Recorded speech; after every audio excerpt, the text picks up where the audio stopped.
Nduk linggo.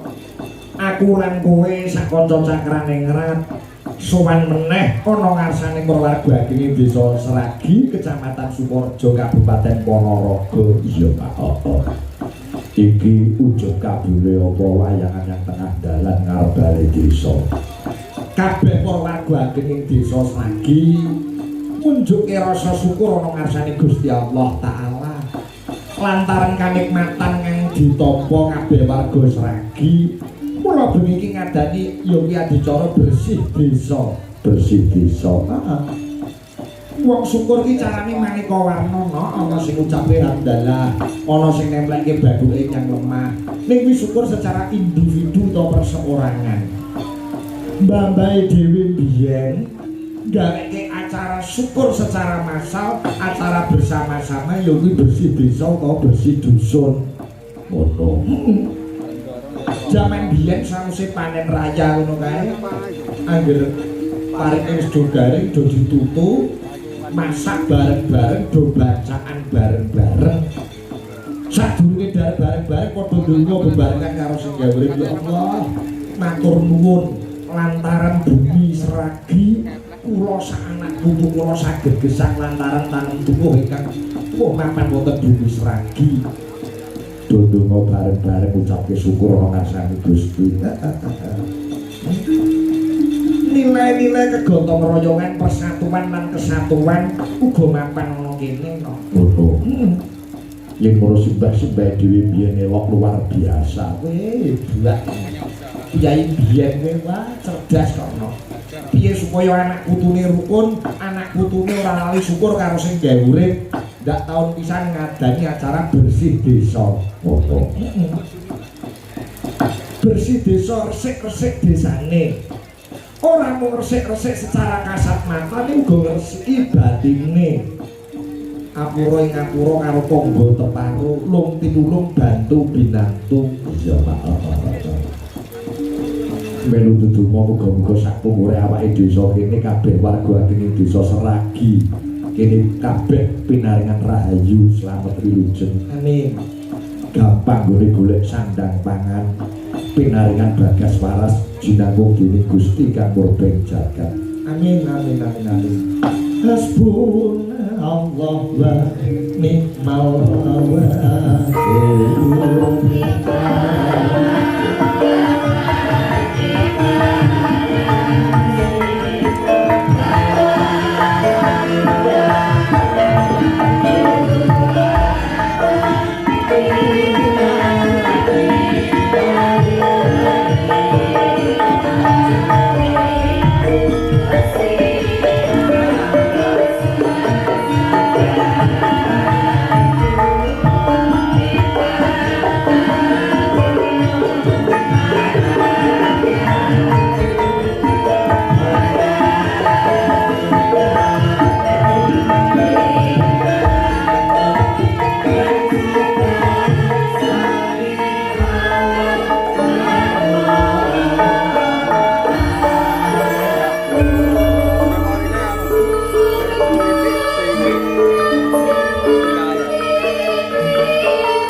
Gusti Allah kang Sang Maha Agung kan bisa paring pepayung tumrap wilangan kabeh. Iya, mak muga-muga wayangan bengi iki berkah lan berkah. Mergo Bathara wis 5 taun kene iki ora ngadani bersih desa. Oh. Iki mengeti 352 tahun desa Sragi. Matur nuwun panjenenganipun Bapak Kades, panjenenganipun Mbah Lurah, Mbah Kateni, sembah nuwun. Sedaya para perangkat desa Sragi. Iya ya matur nuwun ya, Pak. Wong wayangan bengi iki ora jarak. Ora sengaja. Mbah Eko iki jagongan karo Mbah iki. Ya piye iki? Mbah Lurah layangan. Akhire dadi ngono. Rasa kakek romat rapat ayo terus dadi. Sembah nuwun dumateng Mbah Eko Agus Supriyadi PT Sewa Kencana. Sembah nuwun Ibu Mujiatin. Ayo yang sudah menjadi donatur. Matur nuwun. Donature go sembah nuwun dumateng UD Barokah Mulia, Baja Ibu Mas Lurah, Bapak ABC, Bapak Haji Mulyono. Bakune sore mau terus dilunasi karo Mbah Eko aku. Oh, meh diampirke ning ora sempat. Ayo. Nggih, kula purun matur nek gotong kusene lapang siji gawanen dhewe. Sembah nuwun Mbah Eko, sembah nuwun. Nggih. Matur nuwun para kadang-kadang kang parang rawuh mriki pingarengan wujuding kanugrahan udan banyu. Iki minangka banyu iki pralambange rejeki, pralambange penguripan. Oh, coba. Ning ndi wae waton ana banyu ning ngono ana penguripan. Ngono. Minangka pralambang dadi gerjeh penguripan rezekine warga Ageng Sragi datang pedhot. Muga-muga berkah lan barokah. Amin. Tak gawake piranti saka omah. Gamelan ayam sistem. Iki golek streaming YouTube sih channel yang akeh banget. Iya. Posisiane komplit kok ini omah duren kegiatan kok. Sapa wae Citruk Patmo 6789. Minangka pralambang yen kepengin ayam tentrem uripe kudu iso nutupi baban dawa songo. Lah sing iki songo kuwi berarti golongan-golongan baban. Tak kon pilih dhewe golongan sing ndi. Iya. Malam hari ini juga bertebaran bintang tamu. Wah, iku seneng mayang ana bintang tamu iki. Nyambut gawe iki kaya enteng. Ana Mas Gareng Tralala. Mbak Tatin, Sak Mbak Yuni, ya Mbak Lucy, terima kasih. Saya kayak dulur kembar ya, Mbak Tatin karo Mbak Lucy. Laito kudengan. Iki nadyan to Ginanjar wujude udan ora dadi sabab, nyenengke kok mau. Coba Mas Gareng Trilili tralala. Gede kok nek cilik li dilah. Yo mah. Gareng tekan ngendi-ngendi. Gareng kuda lulu nyepelek. Kuwi sosok kowe Gareng yo Mas Gareng. Sing tak senengi anggere WA Gareng iki maksulane apik. Iya. Lalu Mas Gareng Tralala. Maksulane dene yo kober-koberin wis dawa. Terima kasih telah menghubungi Gatra Group. Silakan beritahu apa yang ada kami bantu. Info job aja WA DP H-7 lunasan H-1. Kok iso kober-koberin wis. Kuwi otomatis. Coba Mas Gareng jaturi munggah kene. Dilupake perahu ayam. Ya, coba ayam apa dadah.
Dalu selamat malam Mas Gareng. Sugeng dalu selamat malam Pak Ige. Nggih. Nek Gareng niku pancen katasaken dalu mriku sebabe napa kok jenengan dipun wastani Gareng Tralala? Nggih menika namung anggenipun maringi petenger saking tiyang sepuh Tralala menika. Oh, enten tegese? Mboten wonten. Mboten enten. Ikut diapur pun Pak. Sing penting beda karo kancane. Si leres garenge pancen akeh kok Pak. Oh nggih, nggih. Biak suket mawon metu garenge. Nggih, leres. Nggih iki sing sowan dalu niki Gareng Tralala. Oh nggih. Garenge Pak. Ki dalem saking Kula saknika wonten Wonogiri Pak Ige. Wonogiri niki. Adirejo Pak Ige. Iki nek kepiye cah Nadiro aja cowah. Iya cowah. Nggih, nggih. Katuran pinarak nanging Pak Ige. Iya boten dalane to ya. Mati ikut dari lurus ngono kaya. Iya. Sanes wedal tak semanten. Matur sembah nuwun. Adirojo. Nggih. Mangke pinarak. Nggih, nggih, siap. Suwan wonten desa Sragi. Sampun kaping kalih menika. Rumiyin ingkang nanggap niku Bu Pujiatin tasakuran menika. Kene Pak Eko. Nggih. Ning nika mboten Jawa nek dalu niki berkah barokah Jawae luar biasa. Rata menika. Rata. Ponorogo, Blitar, Madiun, Jawa Sedaya. Antero Jawa niki Jawa sedaya. Mboten ngijeni. Malah donga mawon muga-muga betahe lan berese dan iki padha karo betah lan bersih rezekine warga masyarakat sedaya. Amin.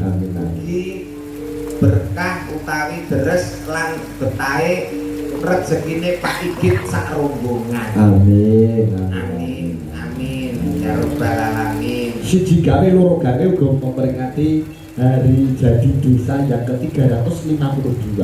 Oh, ngoten Bapak. Nggih. Dadi niki bersih desa utawi menteri desa sisan kalian Pengetan hari jadi desa. pengetan hari jadi ingkang 352. Kok mboten dhewe-dhewe acarane ya, Pak? Yo ben ngirit. Nggih mboten ngirit niku tegese dibarengke nek cara nggen kula mriku nyewu ngiras ngijing. Nggih lah. Jadi dibarengke ucapan selamat hari jadi desa Sragi ingkang kaping 350 kalih. Mugi-mugi desa Sragi semakin maju, Amin. semakin makmur, Amin. semakin sejahtera. Amin. Ya Rabbal Matur nuwun Alamin. Mbak Lurah, Mbah Lurah, Mbak Kateni. Mbah Kateni, Nggih. boten kesupen Pak Eko matur sembah nuwun. Nggih. Kalebet kula menika ingkang maringi Mbah Eko, Pak Eko. Matur nuwun Pak Eko sampun paring rezeki. Nggih, monggo sore pejabat kalih kula. Terus pundi? Nampun ke sampeyan. Ngoten to Pak. Mas Gareng Tralala pun napa derek? Derek lha kok sesuk nek bar wayahan ampun ken mulih sik nggih Pak iki Penting berarti. Nggih. Enten Jenengan dikersake Mbak Eko. oh nggih. Arep dicor nggo patung ngarep omah. Ngarep gapura kae. Ya sia-sia to Pak iki. Dadi kaya patung rumah makan malah. Nggih, tangane kan ngeten terus. Lah nggih, patung selamat datang rumah makan ngoten Nggih, niku. sing ngarep ndoko. Nggih, baku ngadina Pak iki. Wong nyatane gawane nggih Jawa kados mekaten sing samukawitipun penonton estunipun sampun kuwatah sanget ning karana Jawa niki sami wangsul. Adem lha itu ngemper-emperan kuwat. Ngemper-emper menika wonten sing jlepit-jlepit Pak. Mugi dipun pirsani menika lumantar YouTube ingkang kathah. Kuatah sangat banyu lho pamerane ileh rakyat ngene. Pun kamera YouTube, TikTok napa pun bebas sedaya niki live streaming siaran langsung Pak Sigit wonten ing Sragi Ponorogo. Pinaringan ayom tentrem sedayanipun warga masyarakat tebih saking sedaya bodho pangencana caket kabagyan kamulyan manggih kesaen kang sarwa keleresan nggih Pak Igi. Sedaya pinaringan rezeki ingkang kathah berkah barokah lan melimpah. Warga masyarakat Sragi sayanipun pinaringan slamet donya lan akhiratipun. Amin. Ten Pak Igi. Dengaran kok lunyu lambemu kok lancar lemongan. Udanan. Pak. Udanan.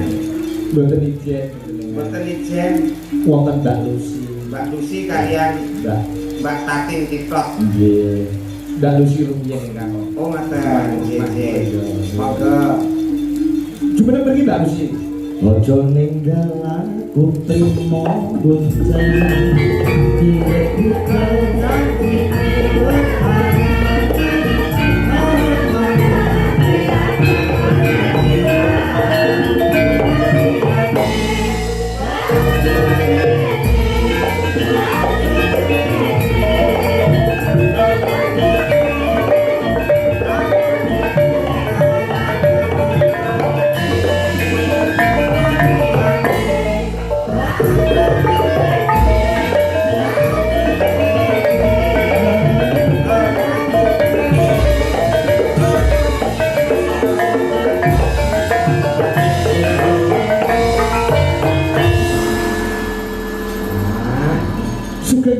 Mbak Lucy Brahma. Wilujeng dalu Kang Mas Sigit Ariyanto. Nggih, pripun kabaripun? Alhamdulillah kantuk pangestu panjenengan sak kanca tambah sehat seger waras. Alhamdulillah. Semanten ugi panjenengan lagi pinaringan sehat sedaya. Pandonganipun Mbak Lucy Brahma kula sak kanca cakran ingkang sih bagas waras tegak semosa. Sowan wonten mriki sampun kaping kalih bali kalian dulur lanang Mas Eko. Mboten kathah kang Mas Murah. Nggih. Saha bapa-bapa sedaya para sponsor dalu niki. Ingkang sampun kersa ngamalaken rezekinipun kagem desa Sragi. Matur sembah nuwun ugi kula aturaken.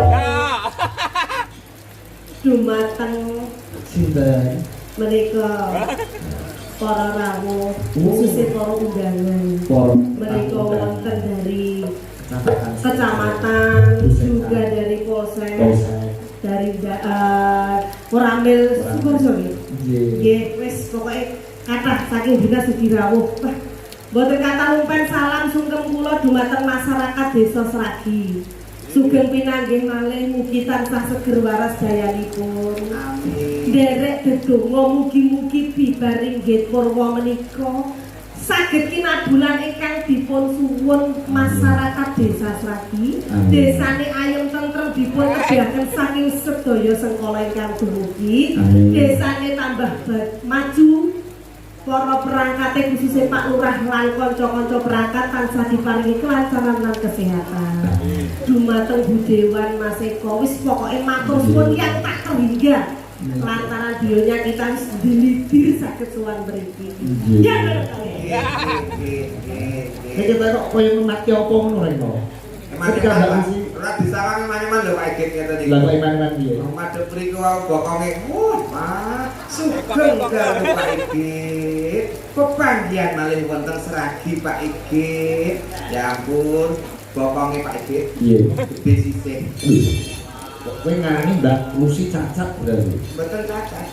Kok mau gede sisih? Kok nek gede sisih iki cacat. Cacat. Jadi kok kudune bapak timbang. Iwatane padha kabeh, ora gede sisih. Mbok menawa di anu mbok ngaca, wong ki lek arep alok ki ya ngaca. Garwane ning omah ki kaya ngopo? Pomot padha-padha wedi kowe. Didelok ning YouTube wedi kowe. Bojomu lek gedine ya sak cakruk.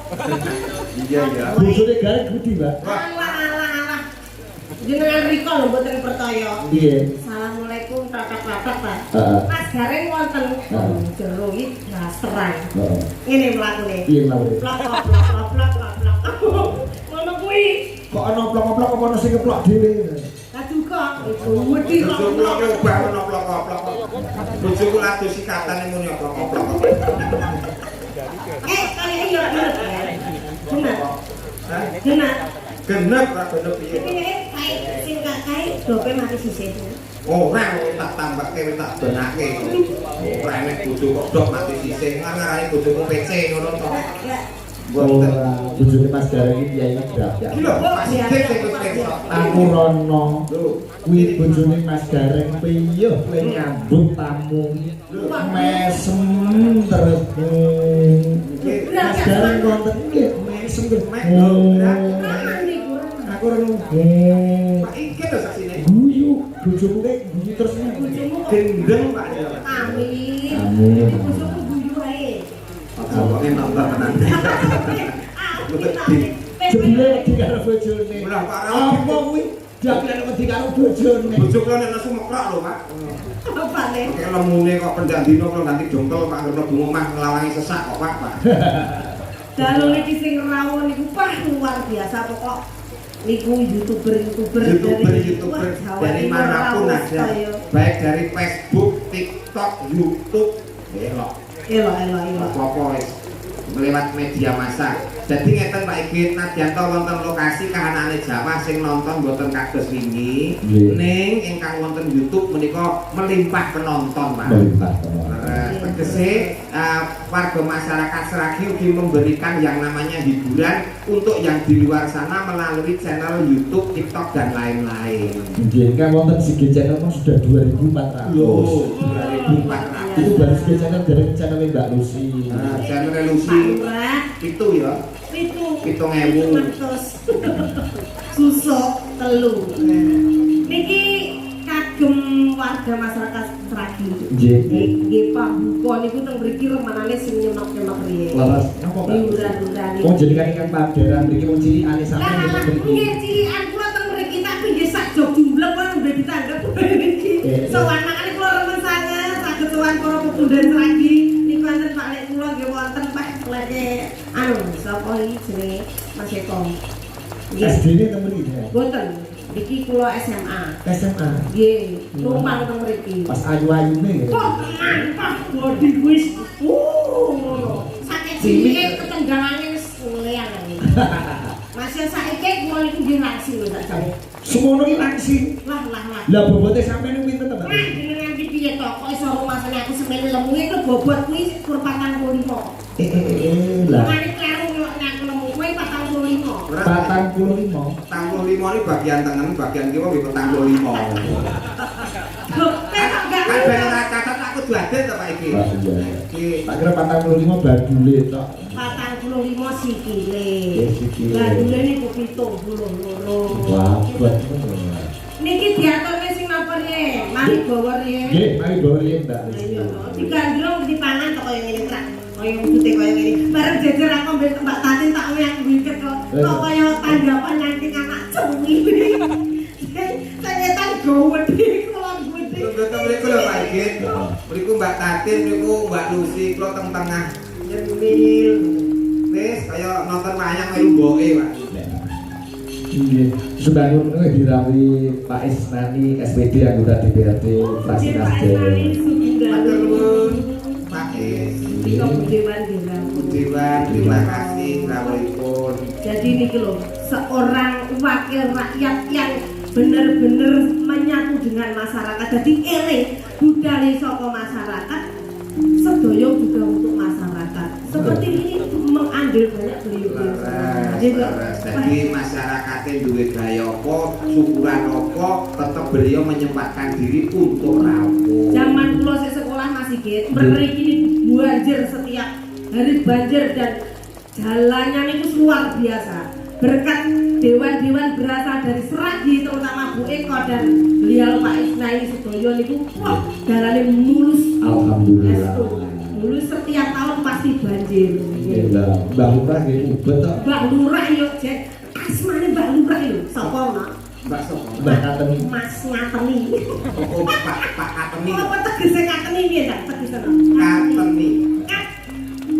Kateni apa sapa Kateni. Iya, Kateni apa tegese? Kateni. Kateni. Karep lan tekade mung sawiji arep makmurke masyarakate. Tegese hidupnya didedikasikan untuk membangun masyarakatnya. Tiang ini di lembah mana terus? Terus Te tekan sakmene tesih mengabdikan diri untuk masyarakatnya. Jadi ora ana kesele, ora ana libure. Nikteni apa sing dadi gawe para leluhur, dadi wong urip kudu iso migunani kaya panjenengane Pak Kateni. Jadi tak awur ngene Pak. Ketok cerdas lho, kelawan cerdas Mas Gareng rene. Lucy Brahman artinya. Lucy kuwi sapi, Brahman gede. Ini kok sapi. Lah sapi kok jenenge Lucy kok. Kaya jenenge yo api-api oh. Nggih Pak kowe ini. Gareng, gareng sigar.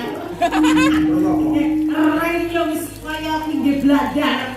Tugasnya kepanasan dipetani Itu gareng iki malah sing apik. Wis apik. Gareng nolo wi gareng nolo piati wi gareng iki resik dadi gareng iki resik atine ora tau neko-neko. Sing lurus. Nggih sikile gecek tangane ceko motone kero. Artine sikile gecek iki wong mlaku ning alam donya kudu tansah ngati-ati alon-alon waton kelakon. Tangane ceko aja demen milik darbet ing liyan. Aja seneng colok jupuk, aja seneng neko-neko kumindak sing ala, tangane kanggo sing ora bener. Moto kira nek memandang fokus satu tujuan supaya nek istiqomah tumaknina segera tercapai apa yang menjadi cita-citanya. Oh, awake dhewe di apik-apik gareng. Asline sapa to Mas Asmane? Kuwi ketoke lahir cengar saka waktu lan jeneng. Nggih duwe, Pak. Sapa? Nama gareng tralala nama panggung, Pak. Nama asline Dion. Dion. Ora percaya sih Ngadiono, Pak. Ora percaya. Dion. Ngadiono. Diono apa Mas? Ngane ilang ana ilang karo Dion. Dion ngono ya. Kaya tanggoku wae. Tanggal siapa sih, Ton? Mila. Mila Kartika. Dudu asli jenenge Dumila. Ngadiono ki ngati ngarep-ngarep digi tansah ngupati ana. No kuwi yo ora nang ana apa-apa. Lirang dadi gayane kemen. Ngadiono tapi masih kaya ngene iki kathah rezekine. Luar biasa Kyai ikhlas ora kaya Mas Gareng Pralala. Saking ikhlase bojone didukung wong barang diweke. Bapak, lagune napa Pak iki? Bapak. Bosek ta. Kuwi rekor lho wong lanang ora seneng didoyo ora sampean ora. Keikhlasan ora ngono kuwi. Estu niki nyambut damel apa bro kagem garwane. Kula niku seksi. Berarti padha karo aku kowe rek. Lho nggih. Oh, kula iki dhuwit ra seneng kok, Pak. Tenane. Nggih. Kok iso ngomong nek bojoku pangan wong senengane. Lah ki piye to? Lah ketok ora. Lah ya seben to ya. Pilihane ngono kok malah enteng wong lanang ra di bojo malah enteng kok. Beban hidupe berkurang iki Pak iki. Ambuh. Ngono kok. Ora di bojo ora masalah. Lah terus kene ngono piye? Tuku. Jujur. Sing ngono iki luwe. Luwe tuku sego. Oh. Ngono maksude. Udah kuning gak sih? Napa? Udah kuning barani. Apa? Manut. Nggih, udah. Apa sing anu ala-ala wetanan iki. Siap wetanan apa? Pak. Dari ini lagi lu karo gak tatil. Oh iya, lah iya piye to Mas to? Niki sing alusan apa sebentuk kasar, Pak? Alusan sih. Alusan sing nembangi badan alus kok. Kowe karena di Mbak Lucy demit. Mboten tegese iki alus piyayine, Pak. Ngendikane ya alus.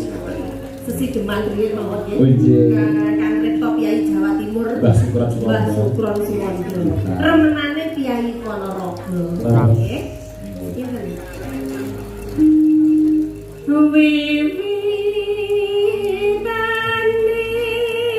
Kurang dulu gak? Mboten.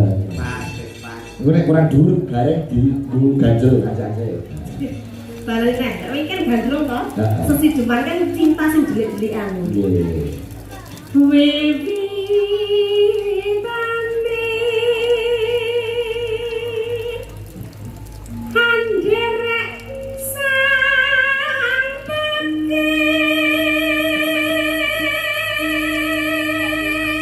Iya, kalau bojomu suarane apik ndi, Ren? Saya niki, Pak. Oh. Ning banter bojo kula. Kok iso banter? Bojo kula iku nek nyanyi banter bengok-bengok, Pak. rocker. Isu. Diamin alhamdulillah ini bumi wingit. Iya. Sing hati-hati. Saya bujuk lho, Pak. Sing hati-hati. Timbang iki saya bujuk lho. Apapun yang terjadi di panggung, bertemu siapapun, pokoknya yang paling cantik bujuk kula. Iya. Paling ayu bujuk kula, paling nyenengke bujuk kula, Pak. Oh iya. Wah, wis iku mulih kelakon rentong nggon. Oke, bujuk kula. Lagi to lagi. Contoh wong lanang sing wedi karo wong wedok ya iya. Ning apik rek apik. Betul Nanti kan yo sak kelangan siji. Terus kok bapakmu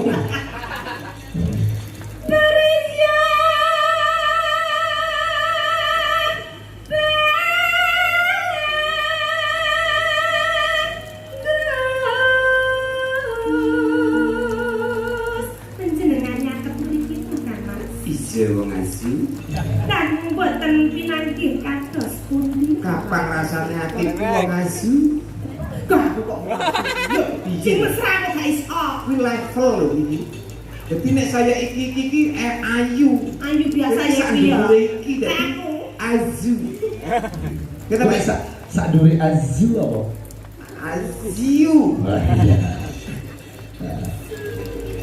Kan olah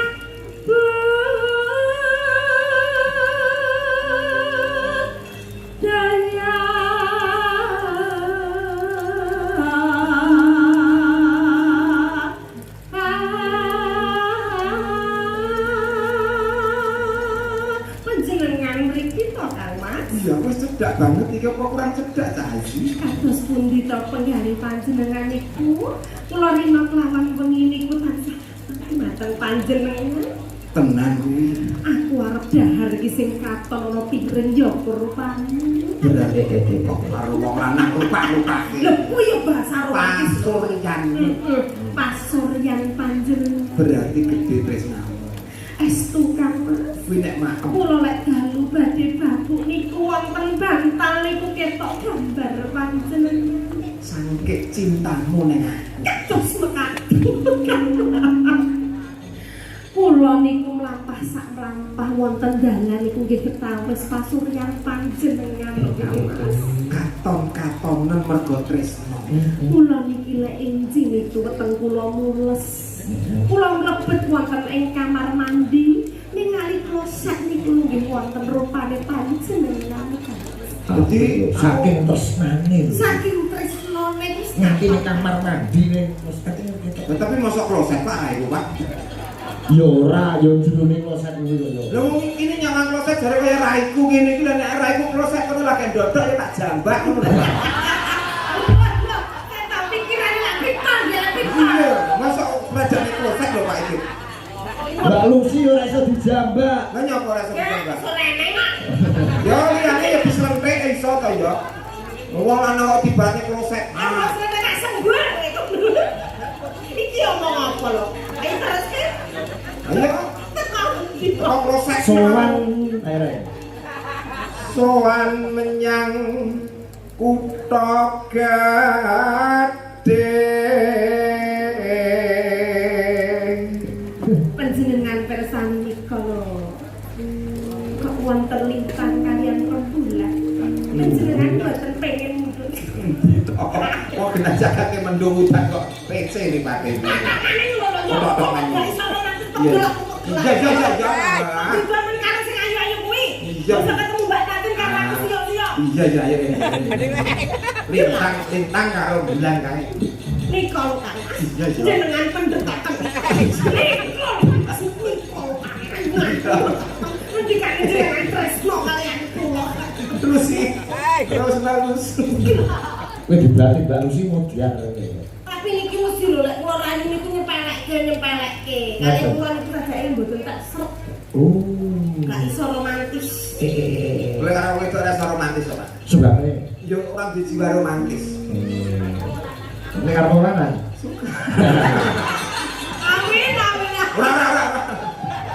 Wong sing tak seneng yo gorin kae tok Pak ya.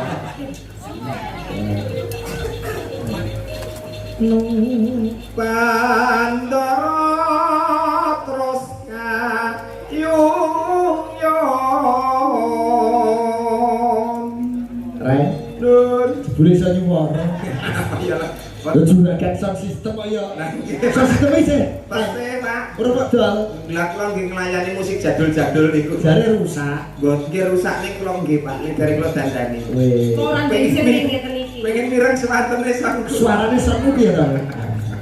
Umpami dingin napa Pak iki? Bingung MC. Yung MC dangdut ya. Iya, MC dangdut. Bapak guru berbahagia. Barbar diri bersarbar cara burung sari burit dangdutnya cara karnenar. Kok kangen Cara karnenar. Speakernya pun meler-meler. Oh. Itu lagi dangdut. Oh iya. Gini apa boleh? Gue bayangan gitu. Bayang iso. Sakit Pak. Contohnya. Bro, kayak barbar diri pertunjukan bayar kiri singkir Arjanto dari utara barat.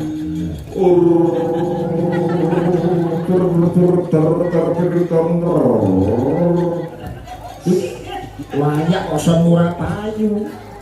Payu Pak. Sing nanggap sapa? Gue RT. GRT. Perkumpulan RT. Liyane. Di bawah tadi dia penak Pak. Iya to. Iya contohnya. Serentar biru. Kalau terakhir ukir. Aja ora nusan kuwi, nusan ku malah ketularan lho.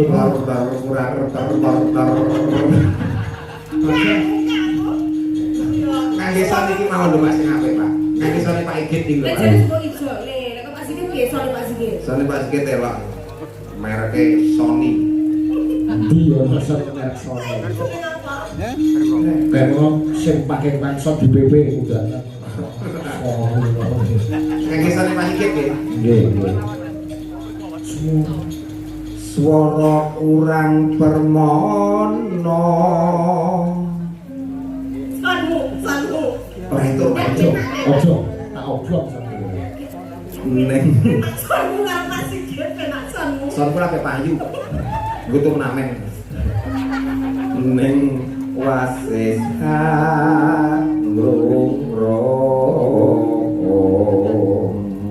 Wong tanggapan son genset kamen jeblok, kejane solarmu ki apa? Solare rokok. Son kula niku Kene iki jajane rusak. Tunggu wis kleru. Nyewa rusak. Kuwi tak kei 0 kilo padane. Lah iya.